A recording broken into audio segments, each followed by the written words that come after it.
Assalamualaikum warahmatullahi wabarakatuh. Perkenalkan, nama saya Citra Trilarasati dengan NIM 19612016659. Saya dari kelas KL semester 4 Prodi Manajemen. Di sini saya akan menjelaskan tentang siklus hidup produk dalam manajemen strategi. Ternyata suatu produk juga memiliki siklus hidupnya.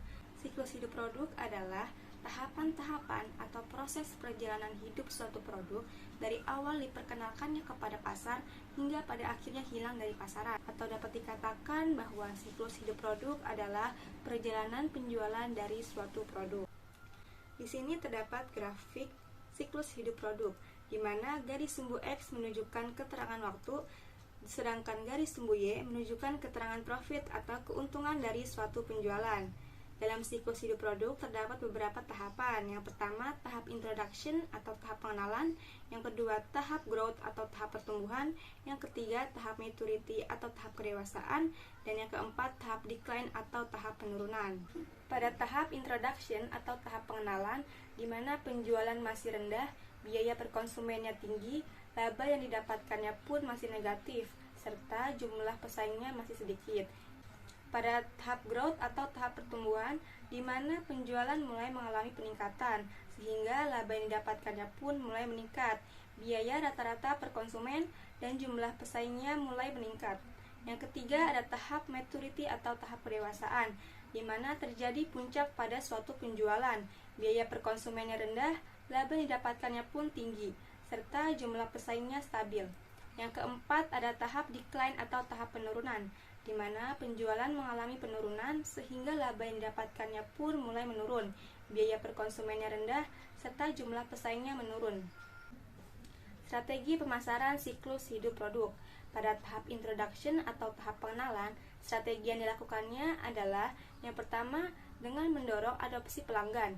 Yang kedua, dengan mengeluarkan biaya yang cukup besar dalam promosi untuk memperkenalkan produk serta memberitahukan keunggulan dari produk tersebut. Dan yang ketiga, fokus distribusi pada wilayah tertentu. Pada tahap growth atau tahap pertumbuhan, strategi yang dilakukannya adalah dengan membuat iklan yang menciptakan kesadaran akan pemilihan produk. Yang kedua, memperbaiki dan memodifikasi suatu produk dari segi rasa, warna, kemasan, dan lain-lain. Dan yang ketiga, dengan memperbanyak saluran distribusi dan memperluas cakupan distribusinya. Pada tahap maturity atau tahap pendewasaan, strategi yang dilakukannya adalah yang pertama, dengan meninggalkan varian produk yang tidak kuat di pasar. Yang kedua, dengan menerapkan harga yang lebih bersaing.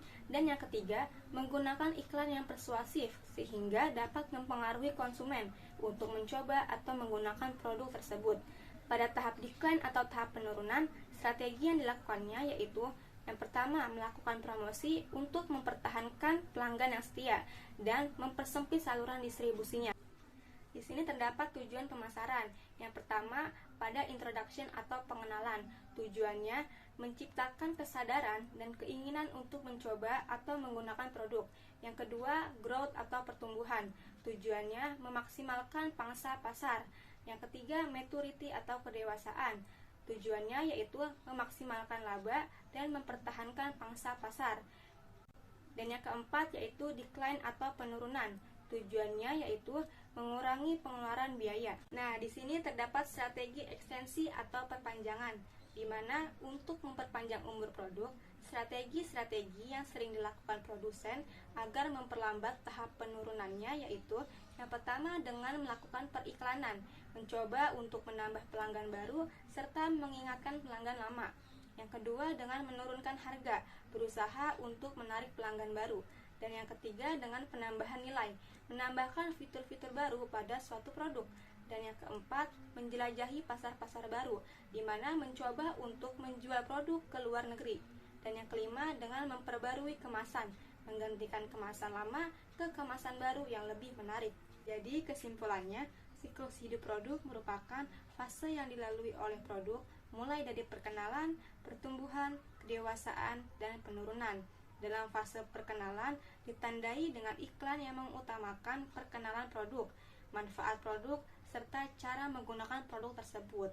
Dalam fase pertumbuhan, produk sudah mulai dikenal oleh konsumen dan mulai muncul produk-produk pesaing. Dalam fase kedewasaan, produk sudah menjadi produk unggulan di kalangan produk yang sejenis. Dan pada tahap terakhir yaitu fase penurunan, terjadi penurunan pada suatu penjualan. Nah, pada fase penurunan ini, barang produksi kemungkinan akan hilang dari pasaran, sehingga nanti akan kembali lagi ke tahap awal, yaitu tahap introduction atau tahap pengenalan, di mana produsen harus memperkenalkan produk barunya kepada pasar maupun masyarakat umum. Cukup sekian penjelasan saya mengenai siklus hidup produk. Kurang lebihnya mohon maaf. Wassalamualaikum warahmatullahi wabarakatuh.